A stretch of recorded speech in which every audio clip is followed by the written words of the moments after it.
பிரதமர் மோடி வருவதாக சொல்லி பாஜகவினர் கடைகளில் கட்டாய பண வசூலில் ஈடுபடுவதாக பெண்மணி ஒருவர் குற்றச்சாட்டை முன்வைக்கும் வீடியோ சமூக வலைதளங்களில் வைரலாக பரவி வருகிறது.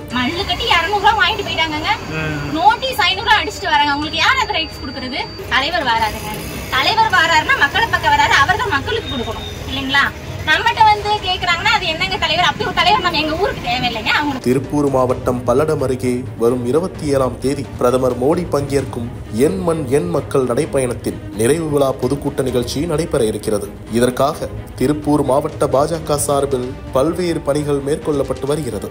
இந்த நிலையில் திருப்பூர் வடக்கு ஒன்றிய பகுதிகளில் பாஜக நிர்வாகிகள் அங்குள்ள கடைகளில் வலுக்கட்டாயமாக பண வசூலித்து வருவதாக கடை உரிமையாளர் ஒருவர் பேசும் வீடியோ தற்போது வைரலாக பரவி வருகிறது. திருப்பூர் வடக்கு ஒன்றியத்திற்கு உட்பட்ட பகுதிகளில் உள்ள கடைகளில் பாஜக சார்பில் மோடி பங்கேற்கும் பொதுக்கூட்டம் குறித்த அறிவிப்பு வாகனங்களில் ஒலிபெருக்கி மூலம் தெரிவிக்கப்பட்டு வந்துள்ளது. மேலும் அங்கு வந்த 4க்கும் மேற்பட்ட பாஜகவினர் ஒவ்வொரு கடைகளுக்கும் சென்று ரூபாய் 500 அச்சிடப்பட்ட ரசீதினை காட்டி ஒவ்வொரு கடைகளிலும் கட்டாய வசூலில் ஈடுபட்டுள்ளனர். இந்நிலையில்தான் ஒரு கடையின் பெண் உரிமையாளர் ஒருவர் 500 ரூபாய் ரசீதினை நீட்டிய பாஜகவின் ஆட்களிடம் 20 ரூபாயை கொடுத்துள்ளார். உடனே 20 ரூபாய் வாங்க நாங்க என்ன பிச்சைக்காரர்களா, 500 ரூபாய் வேண்டும் என கட்டாயப்படுத்தியுள்ளனர் அவர்கள். பின்னர் 200 ரூபாய் வாங்கிக் கொண்டு பாஜகவினர் சென்றதாக, இதே போல பல கடைகளில் கட்டாய வசூலில் அவர்கள் ஈடுபட்டு வருவதாகவும் அந்த பெண்மணி தெரிவித்துள்ளார்.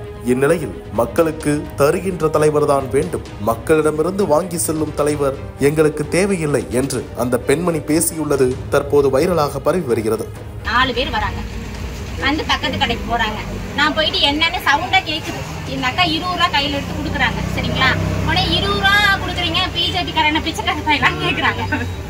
20 ரூபானாலும் ஒரு ஊனமுற்றவங்களுக்கு கூட கொடுத்துருக்கலாம். அந்த அக்கா அப்படித்தான் சத்தம் போட்டேன். ஒரு ஊனமா உள்ளவங்க வந்து கேட்டாங்கன்னா உங்களுக்கு 20 ரூபா கொடுக்குறாங்கன்னா அதுல ஒரு லாஜிக், இவங்களுக்கு எதுக்கு நம்ம கொடுக்கணும்? 500 ரூபா கேட்காங்க தேவின்னு சொன்னிச்சு. அப்ப நான் சொன்னேன், எதுக்குங்க 500 ரூபா கேக்குறீங்கன்னு நான் கேக்குறேன். தலைவர் வாராதுங்க, தலைவர் வாராருன்னா மக்களை பக்கம் வராரு, அவர்கள் மக்களுக்கு கொடுக்கணும் இல்லைங்களா?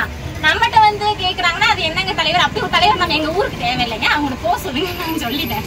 சரிங்களா? நான் இப்படிதான் நான் சொன்னேன். சொன்ன உடனே அந்த கடையில மறுபடியும் ஓனர் இல்லைன்னு அந்த அக்கா சொல்லுது, ஓனருக்கு கால் பண்ணி கொடுங்க நான் பேசிக்கிறேன். அந்த அவங்கள யாருன்னு இவங்களுக்கு தெரியாது, இவங்கள யாருன்னு அவங்களுக்கு தெரியாது. ஒரு பொண்ணு கடை நடத்துது, என்ன பண்ணிட போகுது அப்படிங்கிற ஒரு இடக்காலம் அவங்களுக்கு. சரிங்களா? அந்த அண்ணன் போன் பேசுறாங்க, மல்லு கட்டி 200 ரூபா வாங்கிட்டு போயிட்டாங்க. நோட்டீஸ் 500 ரூபா அடிச்சுட்டு வராங்க. அவங்களுக்கு யார் அந்த ரைட்ஸ் கொடுக்கறது? அப்புறம் நான் ஆப்போசிட் கடையில இந்த பிளாக்கோட ஓனர் அந்த கடை போய் கேட்கணும், அவங்க ஏன்டி வந்து மராட்டி 100 ரூபா வாங்கிட்டு போறாங்கம்மா அப்படின்னு. பேக்கரிக்காரங்கிட்ட கூட அவன் வெளியில இருந்து வந்திருக்கான், அவனுக்கு வந்து இந்த மாதிரி கூட அவனால ஃபைல் ஷூட் பண்ண முடியாது. நாங்க போய் கேள்வி கேட்கறேன்ட்டு என் கடைக்குள்ள வராம அந்த ஆள் போயிட்டாரு.